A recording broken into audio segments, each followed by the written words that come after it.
Hi, very good evening. Welcome back to the course, the session number 3 tonight on advanced research methods, variables and relationship. In the last class, we were talking about literature review, and we got the idea about if you have some symptoms of the problem basic, how to build the problem definition to the factor identification. And if we do that through your readings, you might get a picture like this. From the symptom, you would read through and you would read what you can. You would speak to someone whom you believe that they know the answer to your question, and so on. You read all these reliable sources that you can get the information from, and you define the problem exactly to the symptom. And from that point onwards, and you do these all using your literature review, in other words, using the existing knowledge about your problem. And when you build this picture, we call this conceptual framework. From this point onwards, our research starts. Let me explain that to you in the following slides. Now, I was using a word here, variables. In my topic, I said variables and a relationship. What is the meaning of variable? Variable means something that varies. Something that varies. That is what variable is about. And when you do your research, there are different types of variables. There are two key types. Number one is the dependent variable. Dependent variable. We call it DV simply, the abbreviation, dependent variable. Number two, the second one is independent variable. That is here. Independent variable. So I'm using here, you see, DV, using another word here, independent variables. I'm using the S here, the plural form, and I'm using the singular here. The reason why I'm using here is dependent variable means, in other words, problem. What is the problem here? Productivity. Independent variable means the factors or the reasons that problem is existing, therefore.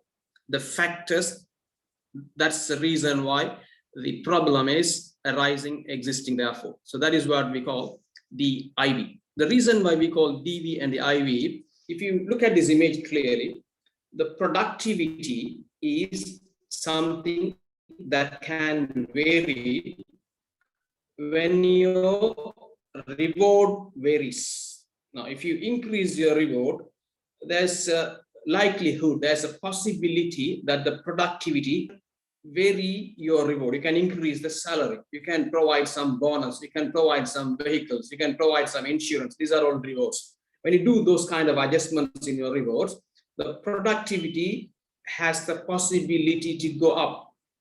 So both are variables because both can vary. Productivity can go up and down, rewards can go up and down. Here, the reward is what you control. You increase the reward, you decrease the reward.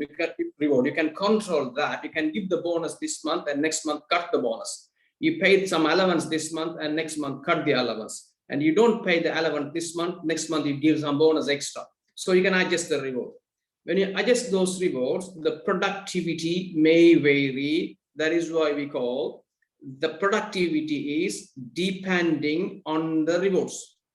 So this productivity variable, something that varies here, the problem, which is productivity, that vary because the reward varies. So this productivity variable is depending on the rewards. That is why we call productivity is the dependent variable and the reward is an independent variable, because productivity is depending on rewards, but the reward is not depending on the productivity here. Right. So now the same thing happens leadership. When you improve your leadership, when you get your leadership better, the productivity may go up. And when your leadership goes down, the quality of leadership goes down, the productivity may go down. So other way around, sometimes we don't know. So these three are variables that we can control so that we see if there is any changes on the productivity. If you see any change here, we can say there is some connection between these factors to the problem. That is the basic of your research. Now, I said DV single, IV multiple. The reason is In your organization, you may have multiple complications, multiple problems. In your body, you may have multiple problems. In your family, you have multiple, or you may have multiple problems.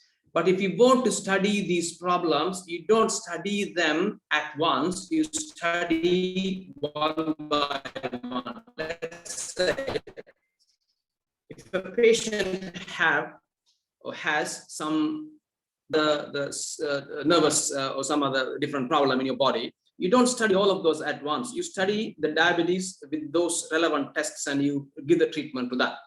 And you study the cardio area and then you give some treatment to that. And if you have some other problems, you treat that separately. You do all the tests separately.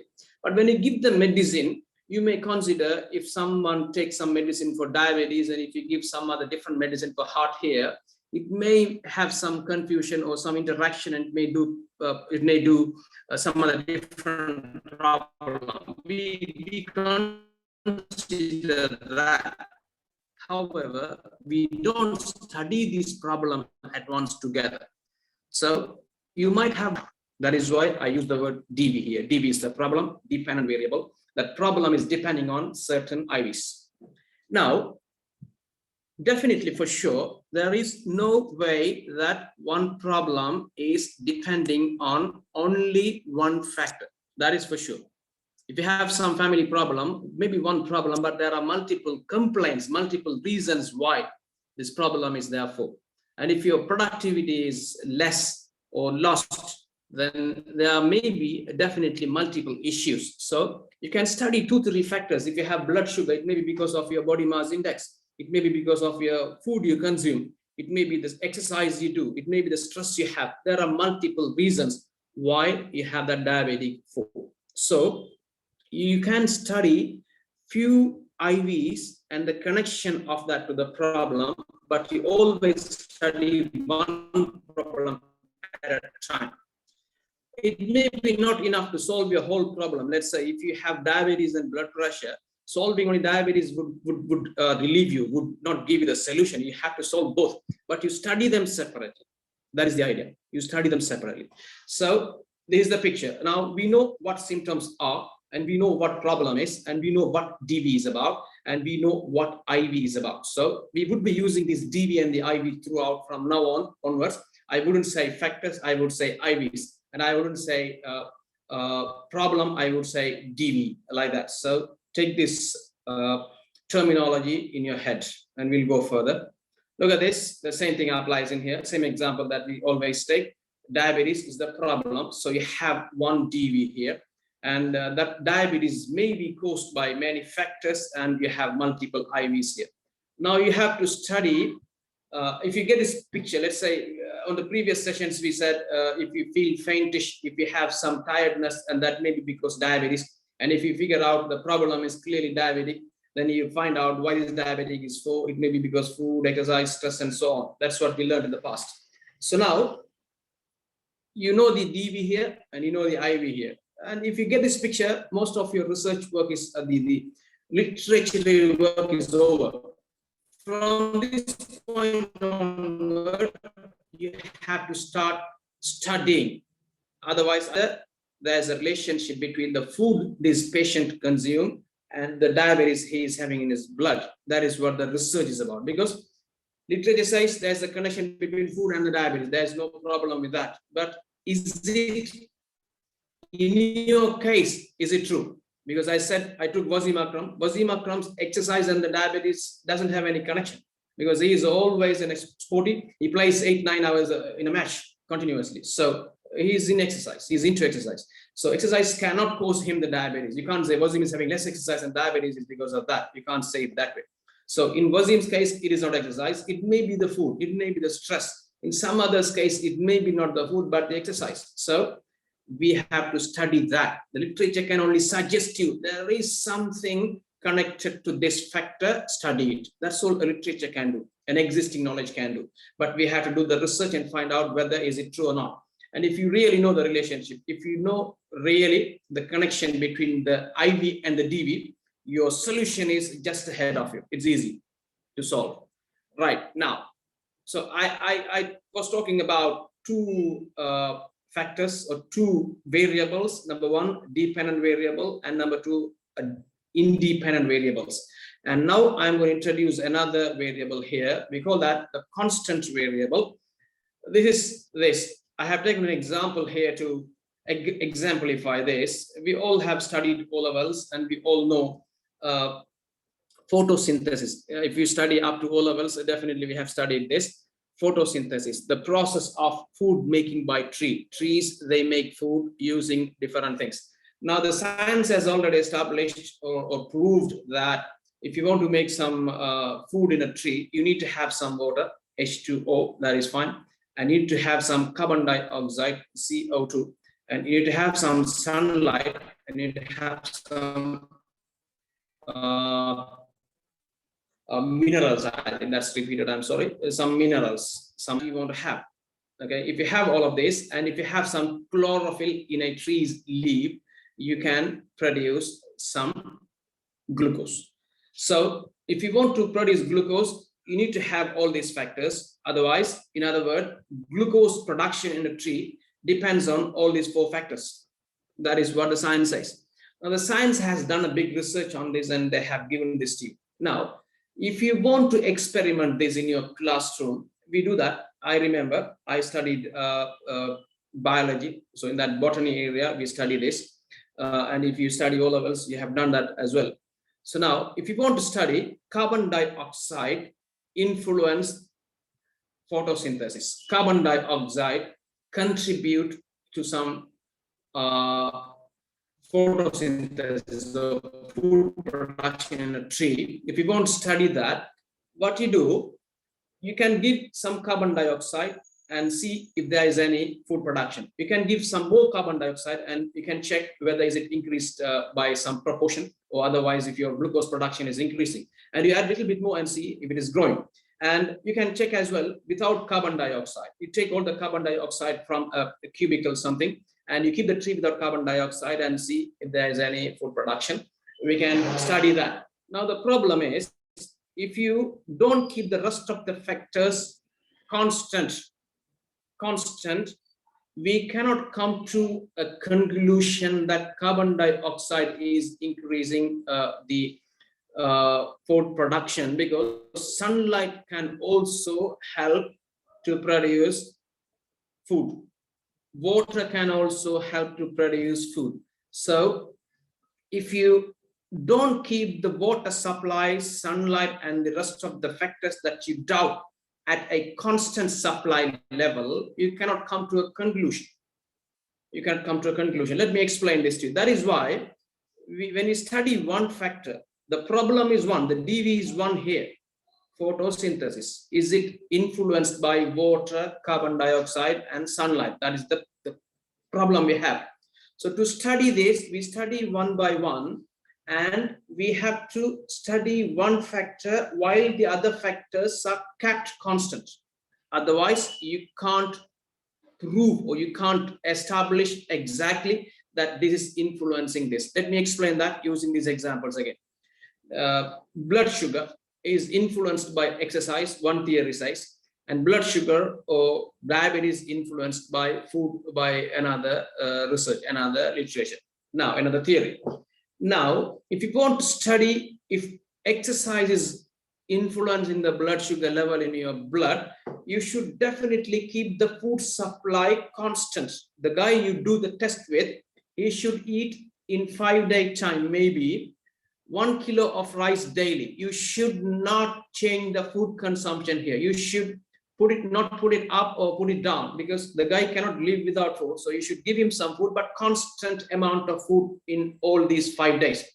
On that, all these 5 days, what you do, you increase the exercise and decrease the exercise. You fluctuate the exercise level and see if there is something happening for the blood sugar.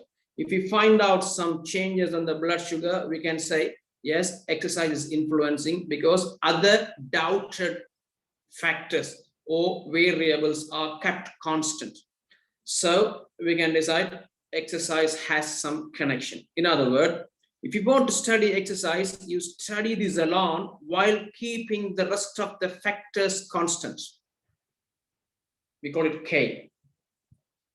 right? And if you want to study if exercise, if food is influencing the blood sugar, you should keep the K here, exercise a constant. You should do exercise every day, half an hour daily, same exercise, otherwise no exercise at all, or any same similar exercise with the same duration, so that if you fluctuate the food supply, food consumption level here, we can figure out if there's any connection with the food to the blood sugar. Otherwise, you would be confused because you're only checking exercise and you're eating different amount of food on all these 5 different days, and the blood sugar will fluctuate. You don't know whether is it because of exercise or food. So we have to keep one factor on study where the rest of them to be kept or should be kept constant. So that is what I meant. The third type of variable, meaning if you want to study factors with a problem, you study factor by factor. Earlier I said you study only one problem, but you have multiple factors. And you study factors individually one by one. When you study those factors individually one by one, you should keep one factor on study or under study, whereas keep the rest of the factors constant. Then we can find out the reality, what it is. Now, when you study this, so now I will tell you one thing. Getting this problem is based on the symptoms we have, and from this problem, finding out the influencing factor is coming on the reverse order. All this can be done using a literature review.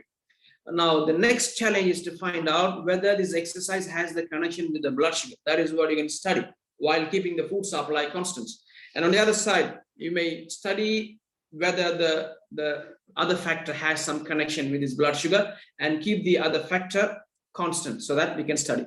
Studying this connection is what we call research. You haven't done the research, though you have got the factors and the image and the picture here, conceptual framework, you know clearly the DV and the IVs here, still you haven't done the research because you have still got the problem existing. Your blood sugar is still high. You didn't have any treatment. To do the treatment, we have to first check whether there is a connection, if there is any connection. And that is where your research starts. So now let's start the research. So I think in this initial heading, I said the topic is variables and relationships. So we talked about variables now. We know what variables are. There are 2 types, or 3 types. There are more. And these are the key 3 types. One is the DV, that is what we call problem. And the other one is the IVs, that is what the factors that causes the problem. And when you want to study one factor, you should keep the rest of the factors. Whether you want to study them or not, doesn't matter. Whatever the factor you doubt that has the connection to the problem, you should keep it constant. If you keep it constant, it is the pure study. You would understand the real connection to the problem of the factor. So now let's see the relationship, how to do this relationship or how to figure out this relationship. Now, I've taken the same example here, diabetes and the exercise. What you do on a day, or you 4 or 5 days interval, you take a patient, and what you do, you ask him to do some exercise on a day, and you count the exercise he does, maybe half an hour of jogging, and 1 hour of jogging, 1.5 hours, 2 hours, something like that. So maybe let's say 5 minutes of jogging, 5 minutes of jogging on a Monday, and 10 minutes of jogging on Tuesday, 15 minutes on Thursday, 20 minutes on Friday, 4 days. And then on that particular Monday, he did 5 minutes of jogging, and you check the blood sugar level, diabetes level. So you can put the blood sugar level on this. And you can check the next day, Tuesday, 10 exercise and diabetes, 15 exercise, diabetes, 20 exercise, diabetes. And you can get these data points here. 5 on a 5, the diabetes sugar level was this. On this 10, sugar level was that. On the other day, this. So we can put them in a graph like this. We know this, it's easy. We put a graph and you can draw a line here. This is what we call the linear relationship. And I'm calling this negative. The reason why this both has the different, otherwise the opposite move against each other, meaning exercise increases, diabetes comes down. Exercise decreases, diabetes go down. So the dynamics here is against each other. Now let's say 5 exercise, less exercise, that means 5 exercise, more blood sugar, 10 exercise, less blood sugar, 15 exercise, even less, and 20 exercise, further less. Okay, so this is negative relationship. When exercise increases, diabetes decreases. So the negative relationship. Now, I have to tell you one more message in here. I have put the IV here, and this is the x-axis, and I have put the DV there, that is the y-axis, x-axis and the y-axis. So the reason why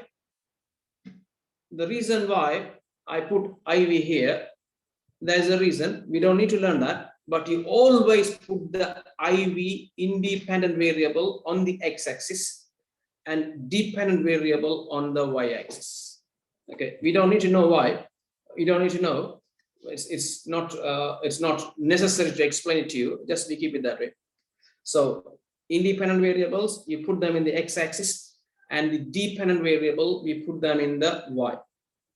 And if you get this relationship here, it is easy for you because we found out the relationship. Exercise increases, diabetes decreases. So if you have a patient and if his diabetes is at high level, the doctors, they recommend them, there's a relationship in your blood sugar you have in your blood and the exercise you do, that is negative. So if you want to bring your diabetes down, you should do more exercise. If you want to bring your diabetes down, you want to put your exercise up. That's a recommendation. That's a solution. If you do this, your blood sugar is likely to come down. Simple. So earlier we got the concept where we said exercise has a connection to the diabetes, and you bring that patient here and track him for 5 days and study if there's any impact on exercise he does, and we can recommend him. So the problem is sorted. Very simple concept. And let me take another one here. This next example, same thing, diabetes and the food. We can do this as well. When we do this exercise here, you have to give some food today, certain amount of food, and check the blood sugar. Next day, certain amount of food, but you give that in a different scale. Maybe it's a little bit higher, maybe a little bit less, whatever it is. And you measure the diabetes. Again, you put the IV here, put the DV there, and get the map, get the thing. And this is the positive linear relationship, meaning food goes up, diabetes is also going up. So you can tell the patient there's a connection in your body to the food you consume. It causes you diabetes. So if you want to put your diabetes down, you should put your food consumption down. That's a recommendation. So your diabetes is sorted. Right? Right.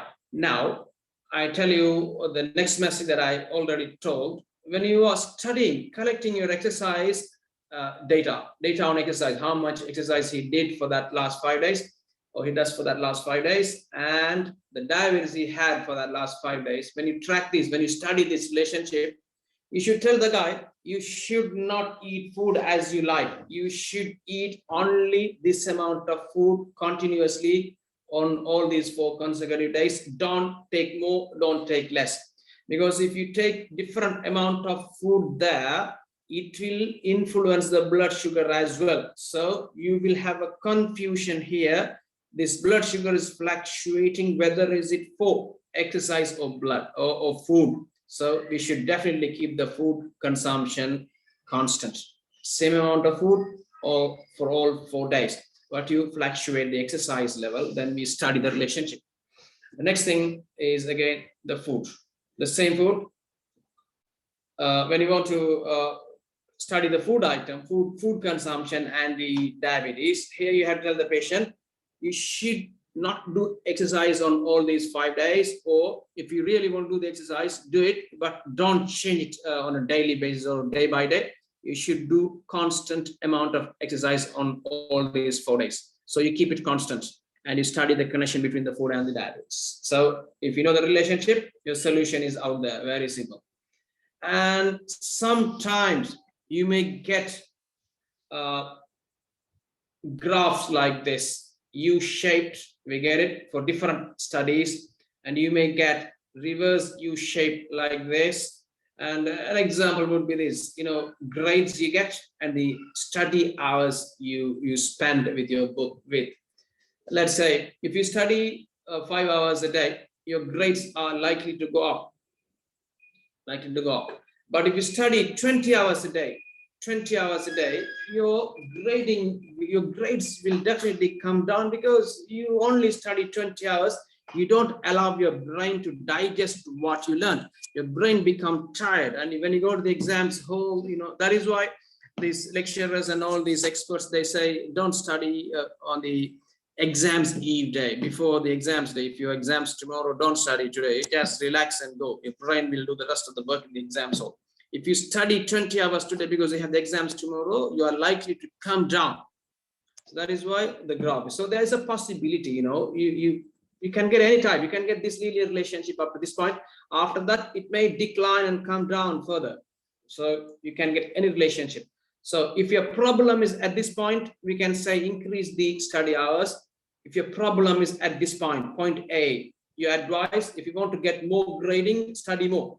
And if your problem is here at this level, we would advise you reduce the studies. If your problem is here at point B, we say reduce study hours so that your grades will go up. That is how the recommendation goes. So you can get any type of graph here. It depends. And sometimes you get graph like this. Sometimes you get graph like this. And your water consumption, a good example here, and the diabetes. If you study this, you won't study whether there's a connection, or if there's a connection between the water you consume and the diabetes you have in your blood.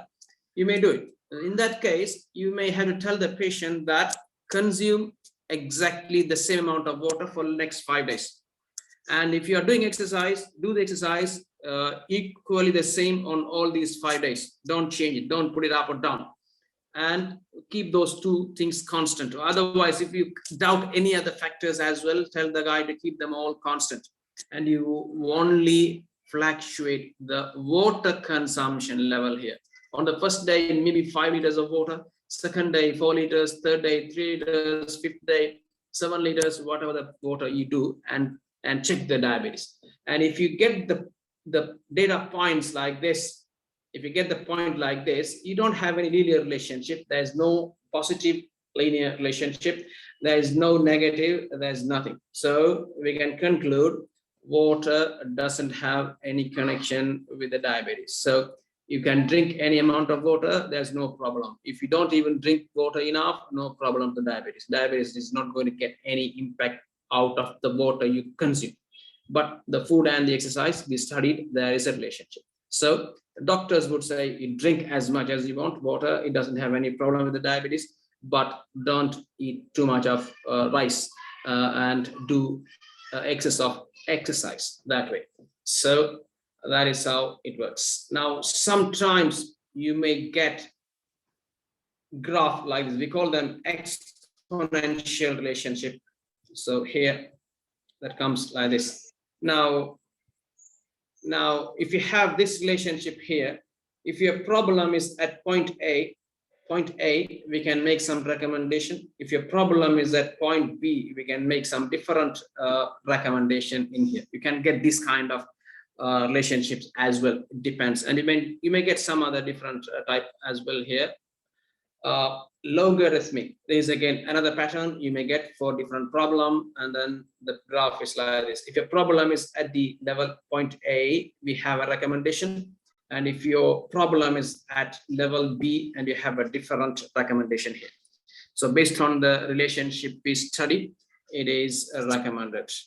Okay, so that is it from me tonight. Let me recap once again very quickly for 5 minutes, and we can conclude.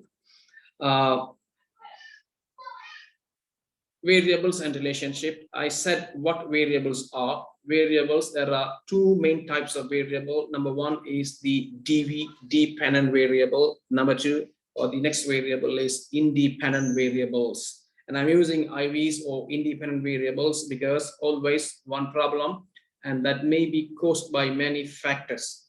And there may be many problems in your life. You won't study all of them, but you don't study all the problems together. You can study them at once, but separate studies. You don't study the blood sugar and the heart problem together. You do tests for these two studies separately for each. You don't put them together. If you do that together, you won't be able to get a good idea. So we study only one problem at a time, maybe, or maybe you can do two studies, but do it separately, not together. So once we know this DV and the IV, we have to study the relationship in here. If you want to study the relationship here, if you have multiple factors, you should keep every factor constant, but the factor you study the relationship with. If you have 4 factors, if you want to study one factor, how that is connected to the problem, you have to keep the rest of the 3 factors constant and take the data for that, and you have to study the relationship. So whatever the factors we keep constant, we call it constant variable. Always in your study, there should be, or there are constant variables, because one problem is not influenced by only one factor. It is influenced by more than one factor. So multiple factors, we should keep those constant. And I explained it to you. If you have these 2 problems in here, exercise and 2 factors to this blood sugar single problem. When you go to study the relationship between exercise and the blood sugar, we should keep the food consumption constant. And if you're going to study the relationship between the food and the blood sugar, we should keep the exercise constant. Otherwise, you would get the confusing answer. You cannot go with those relationships because you can't get the right relationship, because there is a complex in here. So we should keep the rest of the factors constant. We only study one factor at a time for the problem we want to study. Now, studying this relationship between the factor and the problem is what we call research. And if you want to do this, you may have to collect data. And when you collect the data, you can put them in graph like this. When we have the graph like this, we can draw a line and we can find out this regression, we call it. I would be teaching those regression analysis later. So when we have this regression in here, we can find out, or we can interpret this graph that diabetes has negative connection with exercise. So the solution for this diabetic is just obvious before your eyes, that increasing the exercise, increment of your exercise will decrease the blood sugar. That is the treatment we need here, we have here. Or otherwise, if it is food, if you collect data, as I said, and if you put it in the graph, you can find out the relationship. If you find the relationship positive, linear like this, and now the recommendation is diabetes has the connection with your food. The more the consumption of food, the more the diabetes is. So if you want to put the diabetes down, the blood sugar level down, you have to decrease the food consumption for you. So that is a treatment. And you may get different style, different shaped graphs as well. When you put those in graph like this, it may be U-shaped, it may be a reverse U-shaped, it may be no relationship with. So there's no relationship here as well. I give an example, and you may get this exponential relationship, and you may get this logarithmic relationship as well. So there are so many different, there may be other relationships also, but these are the key relationships that you could see. And if you know the relationship of the factor to the problem, your solution is just there. Your solution is just there. You can solve your problem. Having said that, thank you very much for joining me tonight, and I see you next Sunday. Have a great evening. Have a safe week ahead. Good night. Thank you.